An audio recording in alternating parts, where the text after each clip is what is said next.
Bonjour et bienvenue sur la chaîne Collection. Aujourd'hui, j'ouvre une armoire pleine de bandes dessinées. A tout de suite, générique.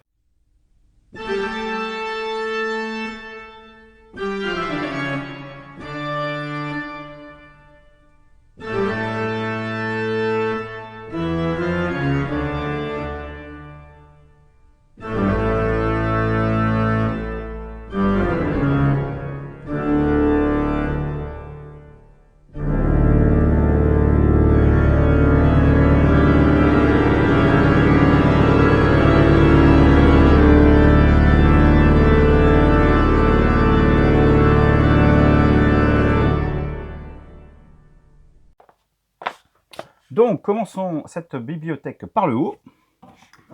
Et pour commencer, voici Peep Show de Joe et Matt. Un magnifique album aux éditions Revival qui nous raconte l'histoire d'un homme qui passe son temps à regarder des vidéos porno et en faire des montages, qui ne peut bien sûr pas avoir de relation de couple stable et qui en plus est d'une pingrerie terrible. Et cette histoire, c'est l'histoire de l'auteur. Donc c'est vraiment très intéressant, très amusant. Joe et Matt a apporté vraiment un second souffle aux comics dans les années 90-2000 avec ce genre d'album. Voilà. Je vous le conseille, c'est très bien. Qu'est-ce que nous avons d'autre? La République du Crâne, une histoire de pirate. C'est très sympathique. Alors, la série West. Alors, qu'est-ce que ça raconte? Ça raconte l'histoire d'un groupe composé de 4 personnes que tout oppose et qui vont travailler sous l'égide de la Maison Blanche pour essayer de déjouer un complot. C'est un peu un croisement entre les mystères de l'Ouest et puis X-Files, quoi, hein, si on peut dire. Il y a 6 tomes, il y a 3 cycles, un cycle pour 2 tomes. Bon, le scénario est assez touffu, hein, donc c'est pas mal. C'est pas mal, j'ai bien aimé, moi. Donc ça, c'est le 1, la chute de Babylone. Century Club. El Santero. Le 46e état.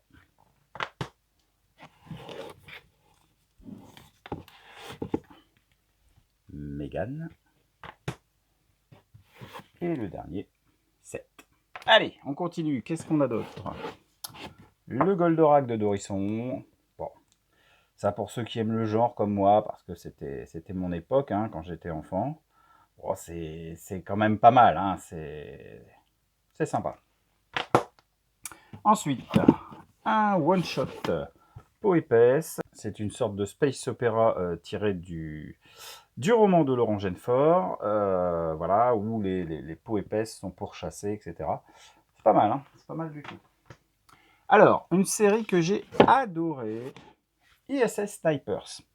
Alors, si vous aimez tout ce qui est augmentation, mécanique, transformation de l'être humain en machine de guerre, etc., ISS Snipers, c'est fait pour vous. Hein, c'est des personnes donc modifiées, qui sont en gros moitié organiques, moitié mécaniques, on va dire, mais qui font partie d'un groupe, les SS Snipers, qui sont 100% tueurs, quoi. Et donc ça, c'est franchement bien, c'est un truc qui percute, la narration est magnifique, les dessins sont fantastiques, ça j'ai adoré. Il y a 5 tomes, à chaque fois ça raconte 5 histoires différentes, c'est vraiment très chouette. Je vais vous montrer les 4 autres.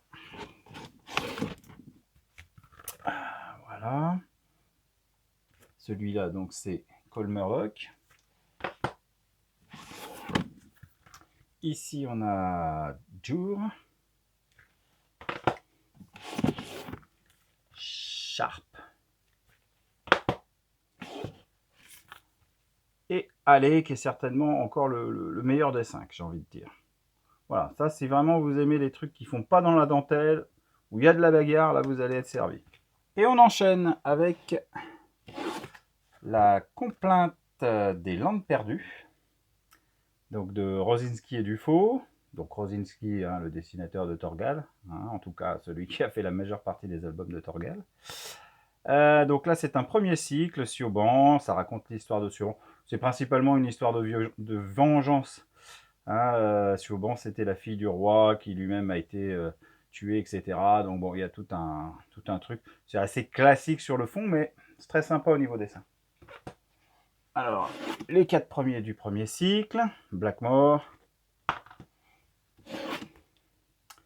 Dame Gerfaut, et le 4e, Kyle of Clanash. Voilà.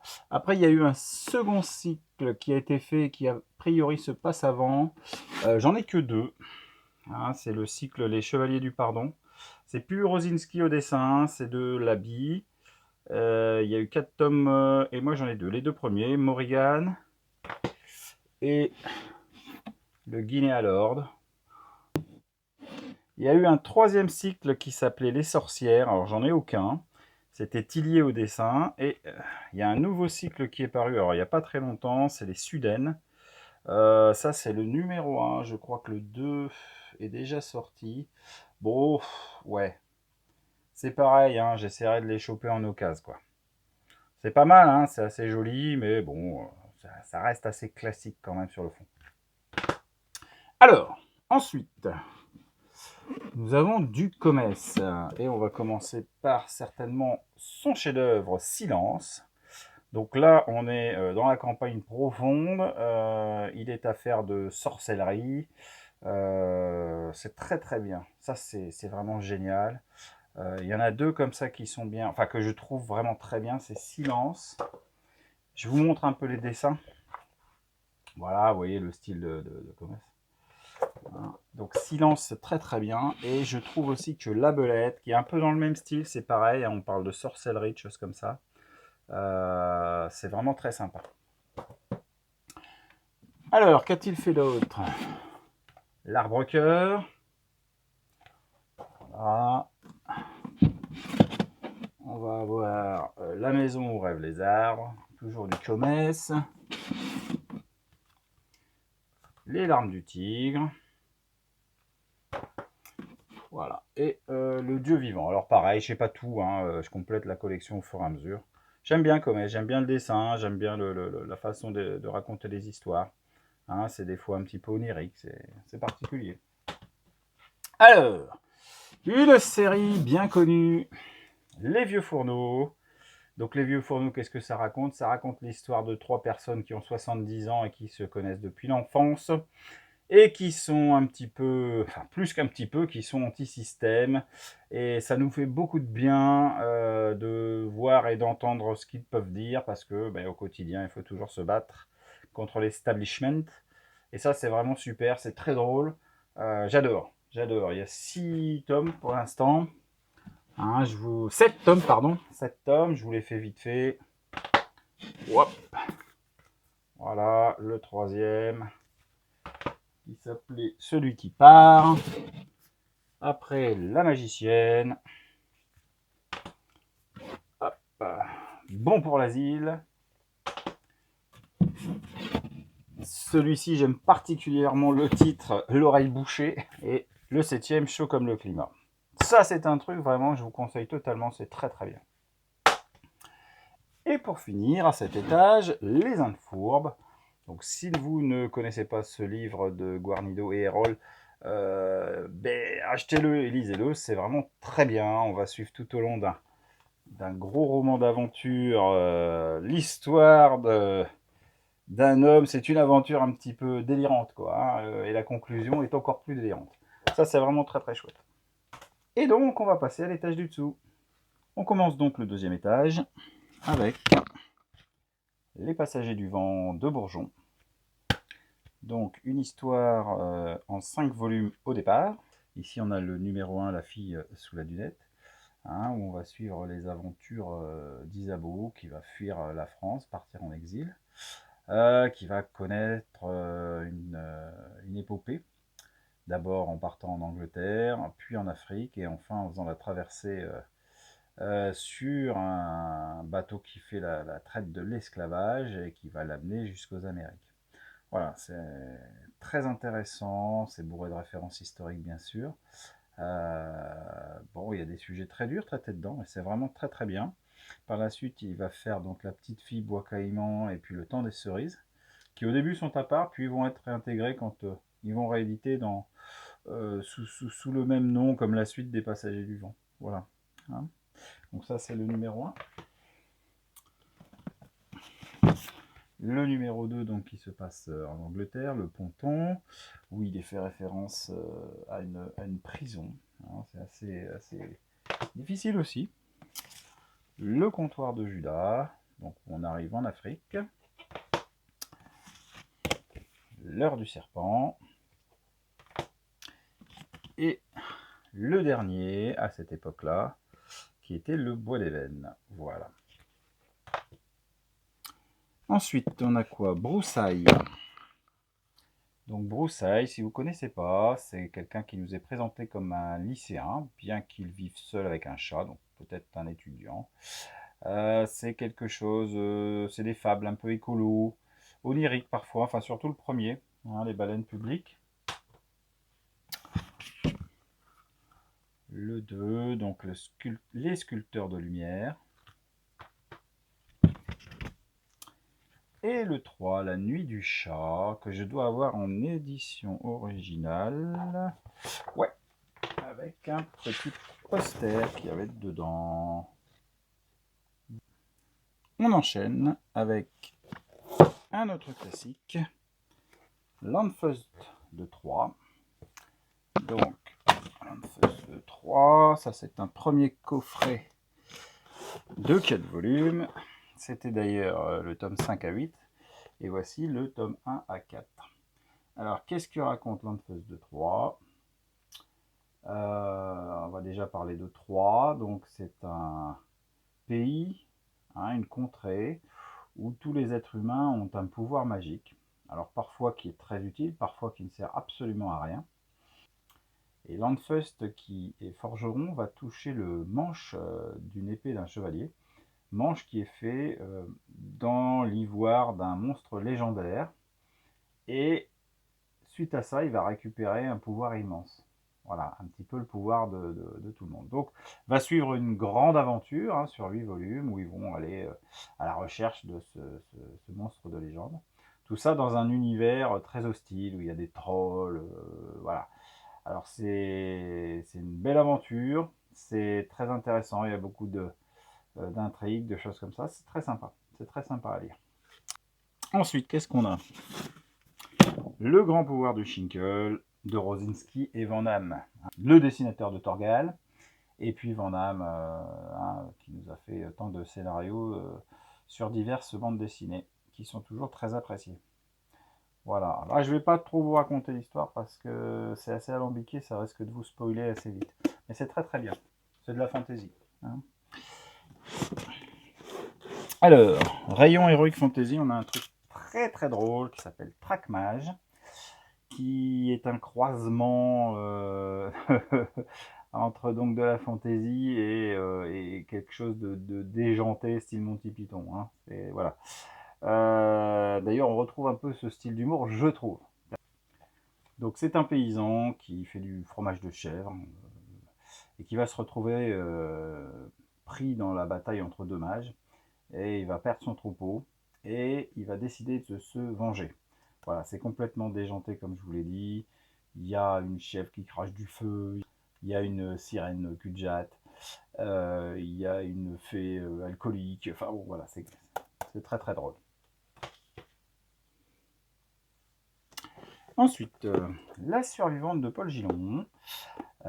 C'est une histoire. Alors là, c'est l'intégrale. Hein. C'est intégrale. Il y avait 4 tomes à l'origine, je crois.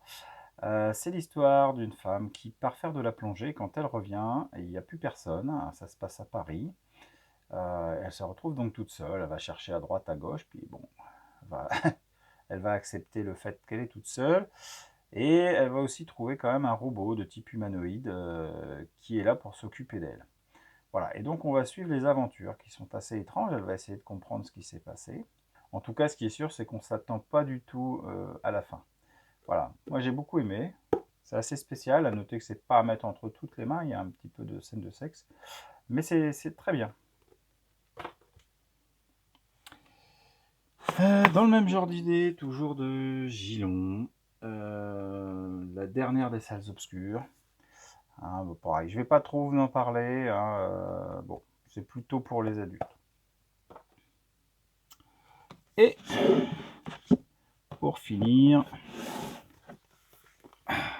les 5 terres. Donc là, on a le premier cycle avec 6 albums. Donc les 5 terres, ça raconte l'histoire de 5 terres, où c'est une BD animalière. Sur chaque terre, il y a des animaux de types différents. Sur la première qui est évoquée ici, ce sont les fauves.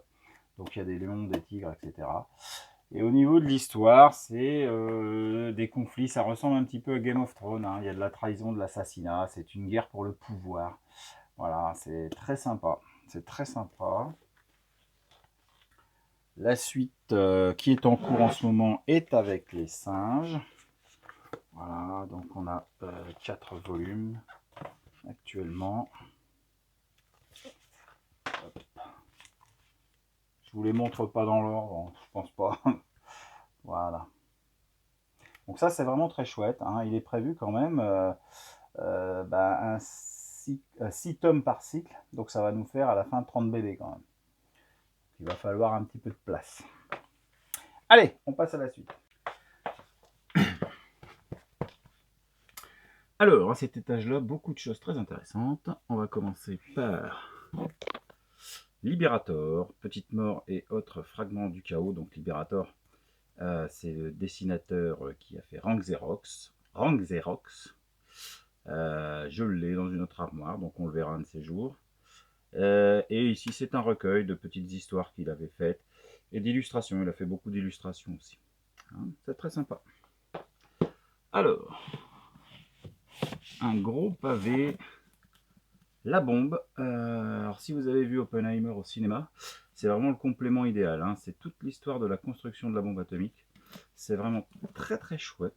Je vais vous montrer un petit peu les dessins. Voilà. Ça se lit pas en une fois, hein. C'est quand même un beau pavé. C'est vraiment chouette ça. Alors, un autre livre qui est magnifique. Il était une fois en France. Ça raconte l'histoire d'un ferrailleur juif roumain qui arrive en France, qui démarre au plus bas et qui, par son travail et son intelligence, va devenir un homme très riche. Et même pendant l'occupation allemande, il va réussir à s'en sortir haut la main. C'est tiré d'une histoire vraie, mais c'est très fortement romancé. Hein, tout n'est pas vrai dedans. Mais enfin, c'est très très bien à lire. Là, c'est l'intégrale. À la base, il y avait 6 tomes, je crois. Oh, un autre livre très très bon, Carbone et Silicium de Mathieu Bablette, donc qui avait déjà fait Shangri-La, on le verra, il est dans une autre armoire aussi, qui était très bien aussi. Là, ça raconte l'histoire de 2 intelligences artificielles qu'on va peu à peu humaniser, mettre dans des corps de type humain, et tout ça c'est pour des expériences. Hein, c'est fait par des scientifiques, et il y en a un des deux qui va échapper un peu au programme. Voilà, et donc on va suivre ces deux entités, ces 2 intelligences artificielles à travers le temps. C'est vraiment très très bien, très très chouette. Alors, il n'y a vraiment que du bon à ce niveau-là. Joe la pirate. Joe la pirate, ça raconte l'histoire vraie d'une femme qui a eu une vie assez époustouflante, assez extraordinaire. Donc c'est une femme qui s'habillait en homme. Et donc ce bouquin, il est vraiment extraordinaire. Il lui est arrivé des tas et des tas de choses. C'est vraiment incroyable. Alors, Podum de Hubert et Zanzime, c'est une histoire où une jeune fille se voit promise à un garçon. C'est bien sûr à l'époque, c'est les parents qui décident. Et donc, elle va devoir se marier sans connaître cette personne. Elle apprend un secret de famille. Les femmes de la famille disposent d'une peau d'homme. Et quand elle revêt cette peau, elle est transformée en homme, elle est prise pour un homme. Et ça va lui permettre comme ça d'approcher son futur époux et de se rendre compte qu'il est homosexuel. C'est très intéressant comme bouquin sur les rapports homme-femme, homme-homme. C'est très intelligent. Et après, c'est très drôle aussi. Hein. Il y a beaucoup de quiproquos, de choses comme ça. C'est vraiment très sympa. Alors, qu'a-t-on ensuite? Toute la série de l'Incal. Donc le premier, l'Incal noir. Jodorowsky, Moebius. Bon, ça c'est hyper connu. Donc, alors l'histoire rapidement. John Defoe, qui est un enquêteur raté, se voit confié par un extraterrestre, l'Incal, qui est une source de pouvoir énorme. Et du coup, il va être poursuivi par tous ceux qui s'intéressent à ce pouvoir. C'est assez déjanté. Hein, l'Incal noir, suivi de l'Incal lumière, suivi de ce qui est en bas, ce qui est en haut. On va les mettre dans l'ordre. La cinquième essence, partie 1. Partie 2. Et ça, les mystères de l'Incal, ouais, c'est un truc qui a été fait après. Bon, ça n'a pas grand intérêt. Voilà. Ensuite, nous avons Double Masque. Une histoire avec Napoléon dedans, quand il était premier consul. En gros, dans l'histoire, on lui a volé quelque chose et il va prendre un enquêteur pour essayer de retrouver. Alors, il y a toute une intrigue derrière. C'est assez touffu, mais c'est très sympa à lire. Alors, après, Magnus laissant 10 pilules. Vous voyez le petit rond réservé aux adultes, c'est pour ça que je mets ma main. Je m'auto-censure. Hein, bon, ça, c'est très très sympa. Les dessins de Magnus sont vraiment magnifiques. Hop, dans le même genre, Femmes envoûtées, toujours de Magnus. Qu'est-ce que c'est ça? Les Lumières de la France de Sfar. Je vous avouerai que je l'ai lu il y a longtemps. Ça m'a pas laissé de souvenirs précis. En plus, j'ai beaucoup de mal avec le dessin de Sfar. Malgré son grand talent, j'ai un peu de mal. Un bouquin fait par Will Edesberg. Donc Will, c'est celui qui faisait Tif étendu. Là, c'est un peu plus érotique. Hein, c'est sympa. Alors, le journal, tome 1 et tome 2. Eh bien, c'est l'histoire de la création d'un journal et puis de son histoire à travers le temps. Voilà, pour l'instant, il y en a que 2. On verra ce que ça donne. Et enfin, le dernier, Un avion sans aile. C'est une magnifique histoire qui démarre très mal, hein, avec le crash d'un avion, un seul survivant, un bébé. Or, on sait que dans l'avion, il y avait 2 bébés.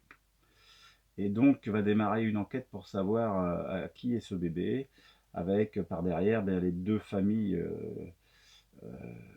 qui s'entre-déchirent pour savoir s'il est à eux ou pas.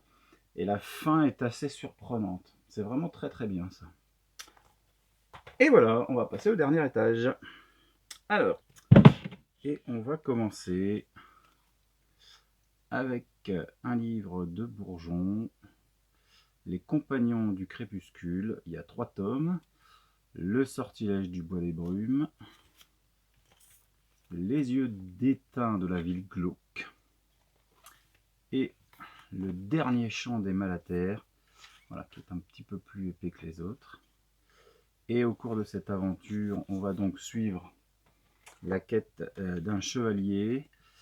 Voilà, c'est très intéressant. C'est teinté d'heroic fantasy. Hein, je vous montre un peu les dessins de Bourgeon qui sont vraiment magnifiques. Moi, je trouve, j'adore. J'adore ce qu'il fait. Très belle histoire. Très belle histoire. Alors, ensuite, qu'est-ce qu'on a? Les Feux d'Askel. Alors, les Feux d'Askel, on a le numéro 1. Livre premier, Longan admirable. Livre second, Retour à vocable. Et le livre tierce, Corail sanglant.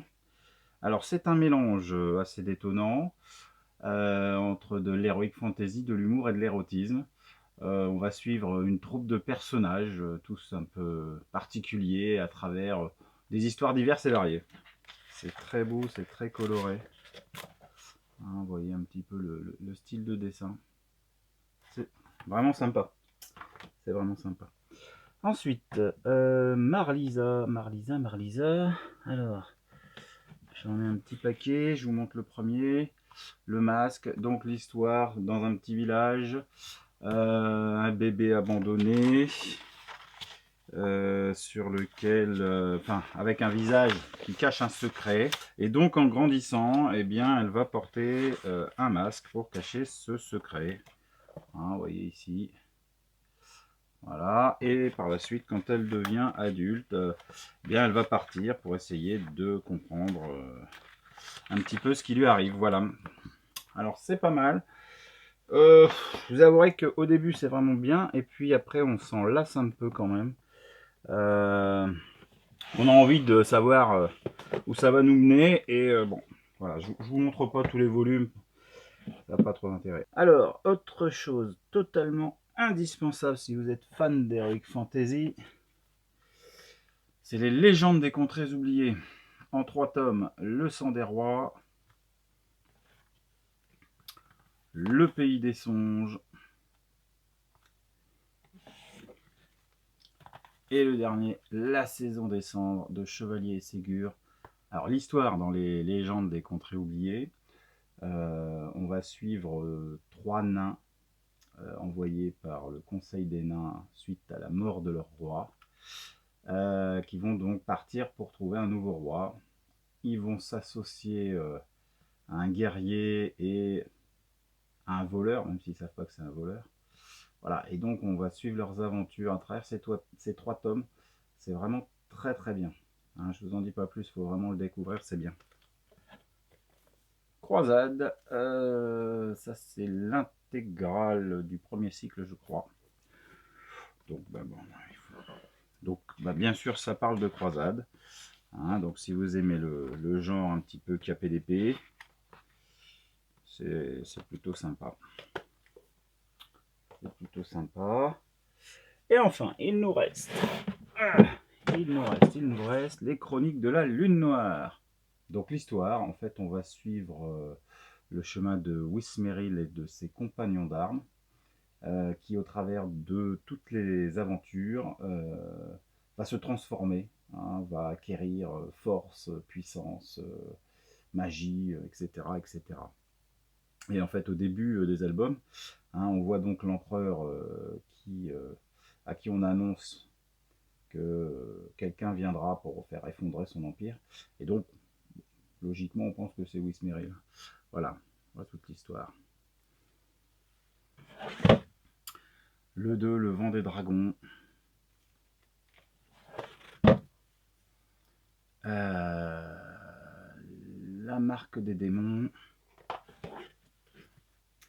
Quand sifflent les serpents. La danse écarlate. La couronne des ombres. Devant de jade et de jet. Le glaive de justice. Les chants de la négation. Donc tout au long de ces livres, hein, on suit l'évolution du héros. Hein. Et son évolution va être assez particulière, hein, au niveau du pouvoir en tout cas. Voilà, l'aigle foudroyé, Ave Ténébrae, la porte des enfers, la prophétie, et la fin des temps qui devait constituer le dernier. Mais voilà, comme ça se vend bien, il y a eu encore une suite, donc je les ai pas après. Voilà, cette vidéo est à présent terminée. Si vous avez aimé, n'hésitez pas à liker, à vous abonner, à faire sonner la cloche. Allez, je vous dis à bientôt.